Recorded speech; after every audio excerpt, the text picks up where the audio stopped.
Les archives d'Afrique, Alain Foka.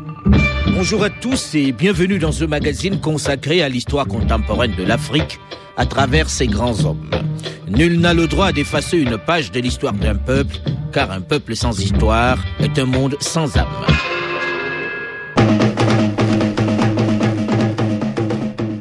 Moi, je suis hostile au multipartisme. Et croyez-moi que j'ai mes raisons. Pour ce qui concerne le Tchad, il faut considérer ces 25 années de guerre, de troubles, des blessures profondes laissées, les déchirements. Sur les ruines du Tchad, nous sommes en train, et croyez-moi que ce n'est pas simple, de reconstruire ce pays, sauver ce pays, dans son unité, dans son intégrité territoriale. Redonner à ce pays la paix. Et vous voulez qu'on se permette le luxe, c'est mon opinion, de rouvrir encore la porte aux éléments de dislocation du Tchad. Qui vous dit que le système multiparti est le plus démocratique, le plus libre? Ce n'est pas prouvé.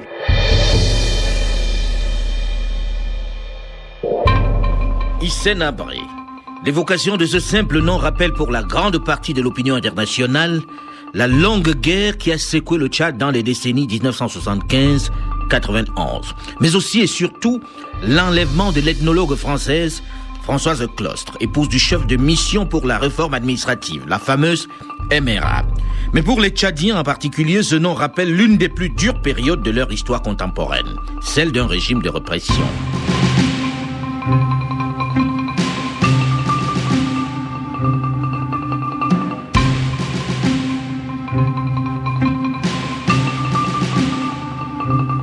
Avril 1974. Alors que la nuit tombe sur le Sahel, après une étouffante journée de chaleur, 3 commandos appartenant à la 2e armée que Hissène Habré commande aux côtés de Ngoukouni Ouédé profitent de l'obscurité qui s'installe pour lancer simultanément un triple raid. 3 Européens sont enlevés. Un médecin allemand, Stephen, et 2 Français, Marc Combe et Françoise Clostre. La dernière est une archéologue, mais elle est surtout l'épouse du tout-puissant chef de mission pour la réforme administrative, la MRA. En pleine campagne électorale en France, personne ne semble prendre au sérieux ce rapt perpétré par ceux que les journalistes appellent avec une certaine ironie les voleurs de chameaux. Les négociations sont menées par le consul de N'Djamena. C'est dire la considération qu'on accorde à cet événement. Mais le consul ne parvient pas à obtenir la libération des prisonniers, ce qui naturellement fait monter la pression à Paris. Commence alors ce qui va très vite devenir l'affaire Clostre. À cet instant, personne ne connaît Hissène Habré en dehors de quelques personnes dans son désert tchadien. Les médias français vont découvrir le personnage et lui va se servir d'eux avec beaucoup de ruse. Le fils de berger devient une vedette. Les images se bousculent à la une des journaux et des télévisions. Hissène Habré mangeant du cabri au manioc dans sa case aux parois de fibres tressées. Hissène Habré négociant sous un arbre à midi avec un émissaire français crevant littéralement de chaleur. Hissène Habré au volant de sa Land Rover que son adjoint Adoun Togoy est allé chercher à pied au Nigeria. Le visage du grand jeune homme courtois, coiffé d'une casquette à la cubaine, énonçant paisiblement dans un français irréprochable et même cérémonieux, ses exigences en échange de la vie d'une femme devient familier pour les téléspectateurs français. 3 mois après l'enlèvement des Européens, en juillet 1974, le commandant Galopin, un officier de l'infanterie de marine de l'armée française qui a une bonne connaissance du Tchad en raison des manœuvres militaires qu'il y a conduit, est choisi pour aller négocier la libération des otages. Il choisit plutôt de monter au feu pour mater et écraser Hissène Habré, selon sa propre expression. Erreur. Accompagné du consul Estrade, il se rend dans le Bardaï, puis à Zouy, où sous un arbre a lieu une première rencontre avec Habré. Le 4 août 1974, Hissène Habré, lors d'une négociation, enlève le commandant Galopin.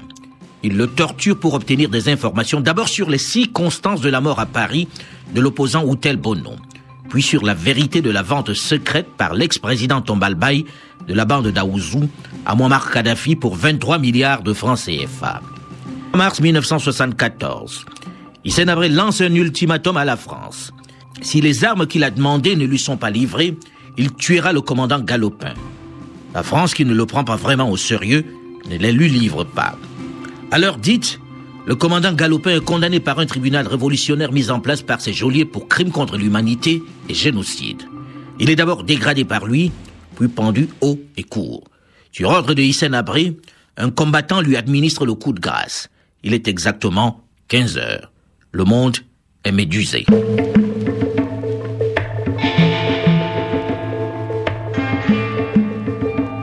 Est-ce qu'on peut savoir l'accord auquel vous êtes parvenu avec le chef des rebelles? Je ne voudrais pas en parler encore. Je ne peux pas mettre une note de véritable satisfaction dans ce que je vous dis, parce que malheureusement, j'ai eu la confirmation à peu près évidente de la mort du commandant Galopin. Les conditions de cette mort restent à éclaircir, mais il n'est plus là et c'est un officier français qui a été tué dans l'exercice d'une mission qui lui avait été confiée. Président Goukouni Ouédé, vous étiez le chef de cette armée à laquelle appartenait Hissène Habré. Étiez-vous favorable à la pendaison du commandant Galopin? Vous savez très bien, Galopin a joué un rôle très nocif dans la lutte que nous menons. Galopin est la cause même de la division qui est intervenue au Tibesti, puisque vous avez entendu qu'en 1969, la rébellion s'est éclatée, une grande partie, la majorité absolue, a rallié le gouvernement, une petite minorité, un poignet d'hommes est resté opposé au régime. Moi, je me trouvais dans cette minorité. Comment nous avons résisté pour parvenir à cette étape, nous savons. Galopin était en réalité une cible pour vous. Galopin, donc, c'est Galopin qui a fait tout ça. On était vraiment... c'est à travers ça, nous nous sommes déchirés, il y a eu pas mal de morts, même mon grand frère est mort à cause de Galopin. Mon grand frère. Tous les parents, nous sommes déchirés. C'est à cause de Galopin.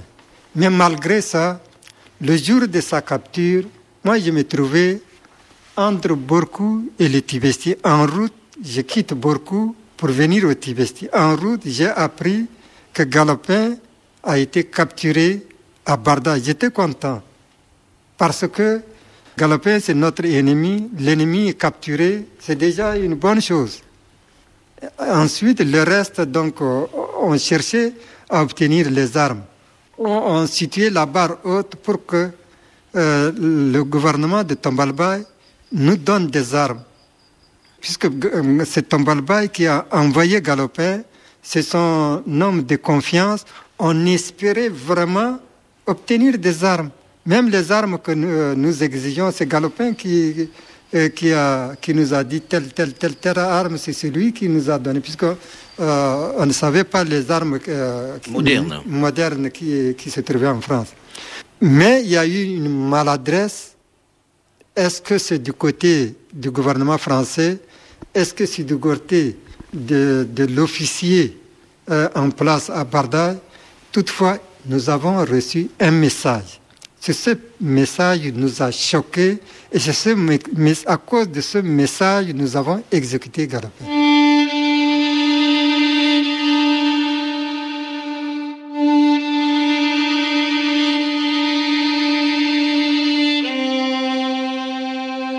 Galopin exécuté donc, la France prend conscience de la détermination des rebelles.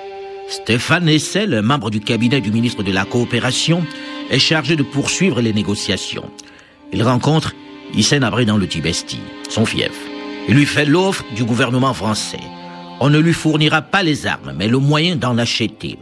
On va lui donner suffisamment d'argent pour s'en procurer. Hessel, plutôt crispé avant cette rencontre, est optimiste au terme de leur première entrevue.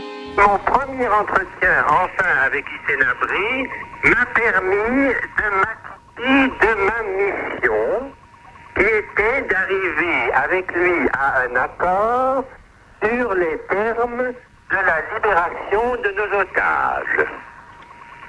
Et nous sommes arrivés à cet accord et il ne reste maintenant qu'à en exécuter les clauses.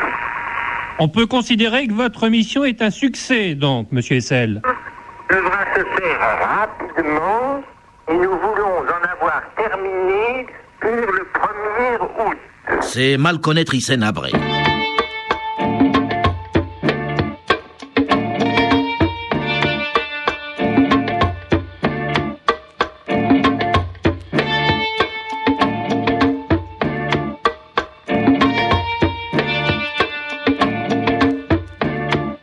Le 1er août, les prisonniers ne sont pas libérés. C'est toute l'opinion internationale qui s'émeut et s'intéresse désormais à cette histoire. Tous les journaux ouvrent désormais par l'affaire Claustre. Le doyen Vedel, le professeur de sciences politiques de Hissène Habré, va même lui lancer un appel à la raison par la voie des ondes. Monsieur Hissène Habré, j'ai été votre professeur à la faculté de droit et à Sciences Po, et vous voulez bien vous en souvenir. J'en suis très touché. Je suis aujourd'hui l'un des innombrables Français que le sort de Madame Claustre tient dans l'angoisse. Je ne sais pas si ce message vous parviendra, mais si vous l'entendez, veuillez simplement me faire l'honneur de penser que, comme naguère, j'essaie de vous dire la vérité. La vérité, c'est que non seulement pour Madame Claustre et pour les siens, pour les Français, mais aussi pour Hissène Habré, pour son image, pour son idéal, pour son combat même, la seule voie digne de lui est celle de la générosité et de la pitié. Je le supplie de me croire.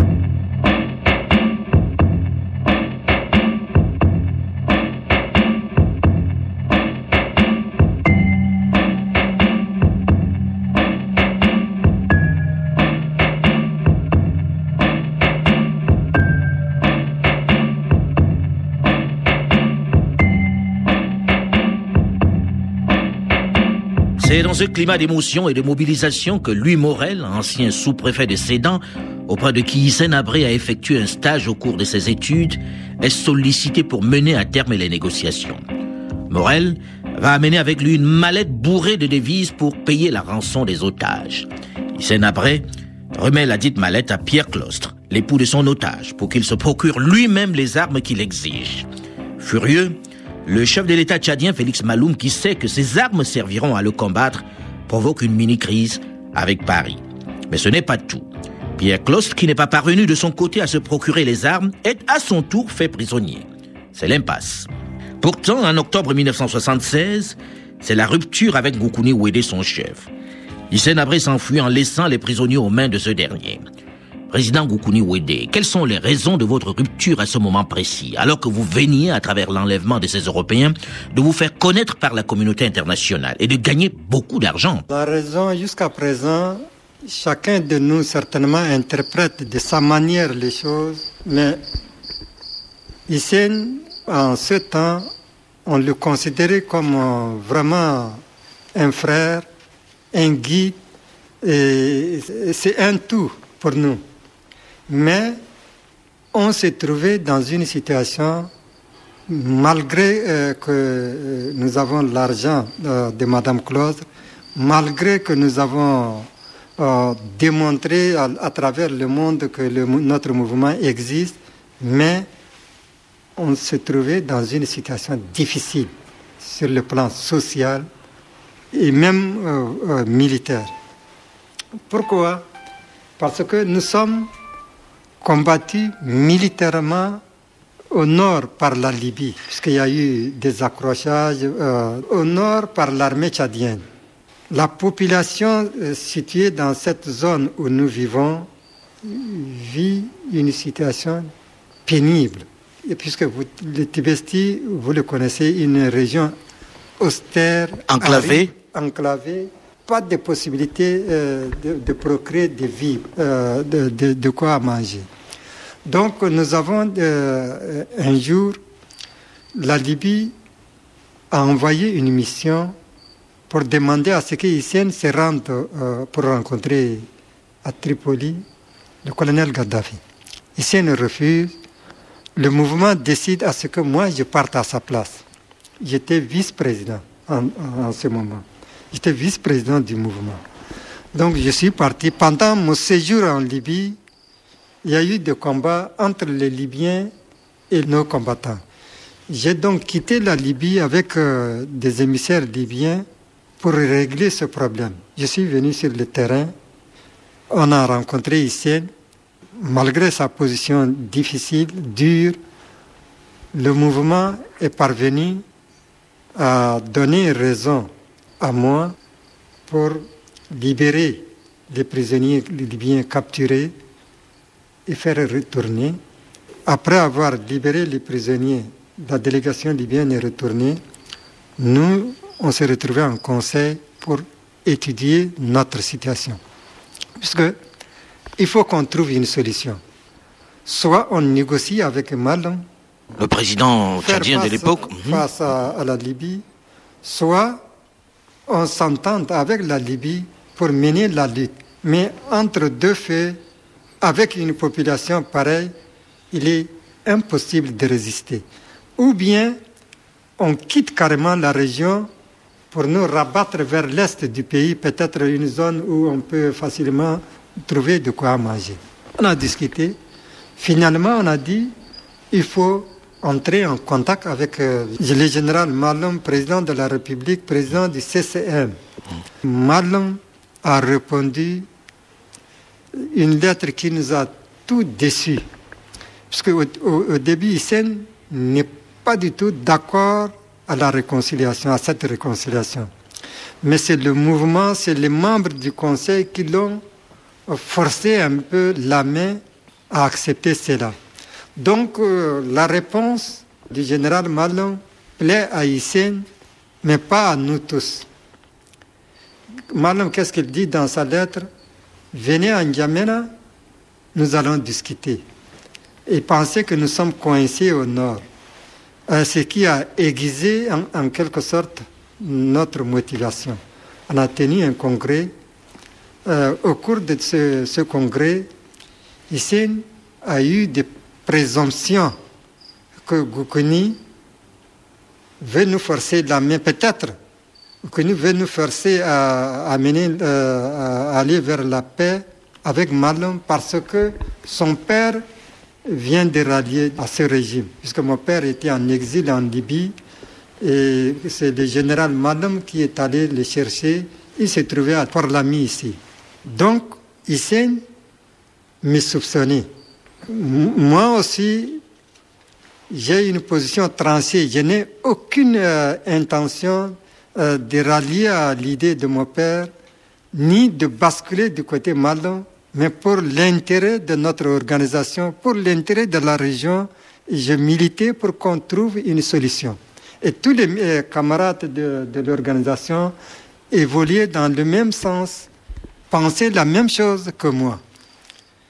Et donc, au cours des discussions, il a critiqué en quelque sorte mon père. Moi, j'ai répondu ainsi, donc il y a eu la cause.